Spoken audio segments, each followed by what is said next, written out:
For an advance payment of 12 million credits, I can produce and deliver the mech to you within half a month. You can pay the other half once the MTA certifies my mech. Seeing Vez wasn't willing to bargain, the rowdy mercenary turned away. No thanks, I just don't have the cash. As the final match culminated in a rousing finale, Vez was facing his own defeat.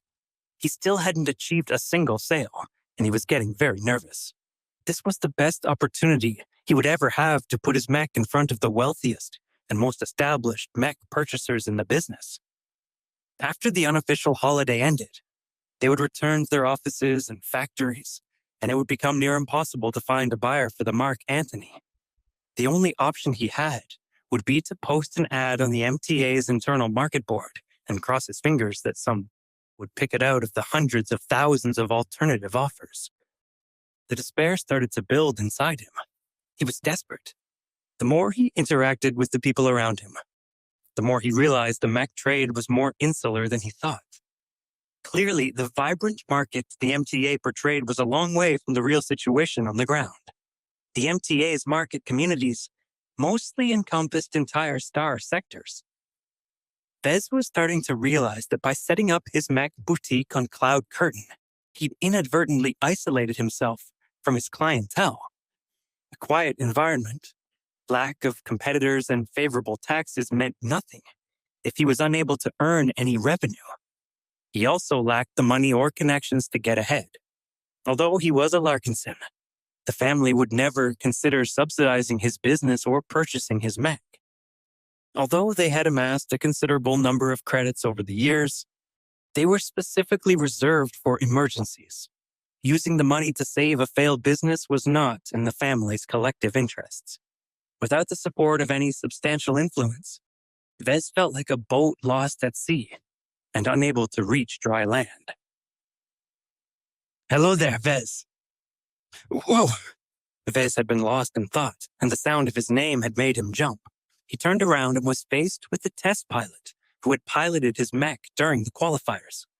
Hans, I didn't expect to see you here. I'm an active serviceman as well.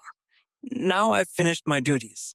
I thought I'd drop by and check out the finals. Sadly, it looks like I came too late. Anyways, why do you look so down? Vez told him what had been happening and the difficulties he was experiencing, pushing his new design. I'm not surprised no one's taken you up on your offer. Aside from the issues you've already mentioned, the main reason no one wants to put an order through is that your design hasn't been tested. We pilots don't trust the spec sheets produced by the MTA. They've got them wrong so many times before, and that will keep happening until they lose the monopoly they have in mech management. Pilots like to look at how a mech actually performs in the field, rather than at a bunch of abstract numbers that are probably fudged up. The numbers are completely reliable. I've achieved a small amount of success selling virtual versions of my Mark Antony on Iron Spirit. So far, not a single customer has complained about any deviations from the mech's official performance figures. Hans's tone became more serious. I advise you not to bring up the virtual games. At our level, no one takes Iron Spirit seriously. The inaccuracy and deviance from actual piloting is more pronounced at the higher ranks of the game. It takes a lot of effort to adjust to two different environments. So most older mech pilots don't bother maintaining an active presence on Iron Spirit. Well, what about you? You did a great job piloting my Drake through the gauntlet. Are you interested in a purchase? The test pilot shook his head.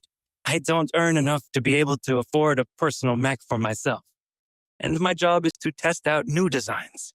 So I don't really stick to just one mech at work. Vez was faced with yet another disappointment. He was sure that if a pilot as friendly as Hans refused to buy his mech, then his chances of convincing other pilots was practically zero. Hans saw how crushed the young man looked and thought for a moment. I might know someone who could be persuaded to take a chance on your design. I'll do you a favor and introduce him to you. But it's down to you to close the deal. A chance is all I'm asking for, and I'm very grateful for any help you can give me.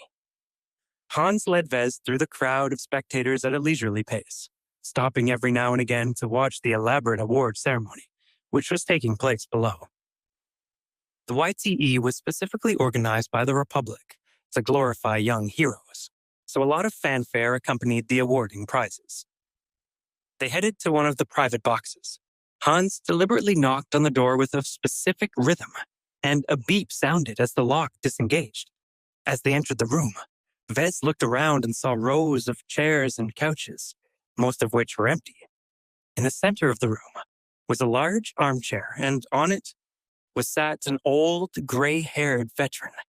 Despite being on the other side of the room, Vez could tell the man had a dominating and authoritative presence, and he was immediately reminded of his grandfather. Captain Rodello, nice to see you again. I see you've brought a guest. Colonel, this is Vez Larkinson. He was the runner-up in the Fusion Cup. Vez, this is Colonel Ares Huntington. The retired colonel snorted. Won a medal and a couple of perks. That's not much compared to the young warriors on stage right now. He's not the pilot, and I'm not bringing him here to join your club. I just thought that since you have so much free time on your hands, you might be interested in what Vez is selling. Oh? The colonel studied Vez closely. So what is it that you are trying to sell me? And I warn you, it better be good.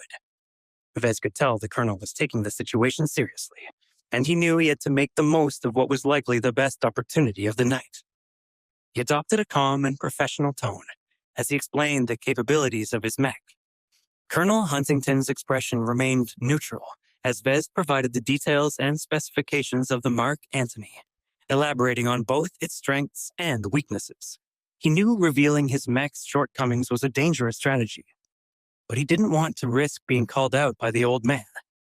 The colonel listened, without interrupting until Vez finally concluded by detailing the price. And so the whole package can be yours for just 24 million bright credits. Once I receive an advance payment of 50%, I will begin production of the mech as soon as I get back to my workshop, and I'll have it ready for you within 2 weeks. Vez fell silent, and Colonel Huntington mumbled inaudibly to himself as he stroked his chin. Vez could tell he was wavering, but he had no idea what was stopping him from taking the leap. What's putting him off? Is it the armor? Or maybe it's the lack of specialties. If he would just tell me, I could put his mind at ease. But Vez knew he would just end up repeating what he had already said. His best bet was to stay silent and let the colonel think. After several minutes of consideration, the old man finally replied. No, you make a compelling case, but it's not what I need right now. Vez was devastated.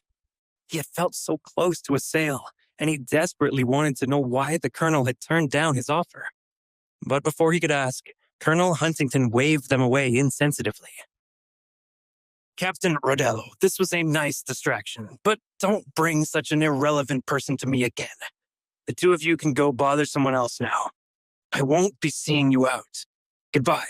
Please subscribe to the Pocket FM YouTube channel and press the bell icon for instant notification. Check out our channel for more such exciting shows.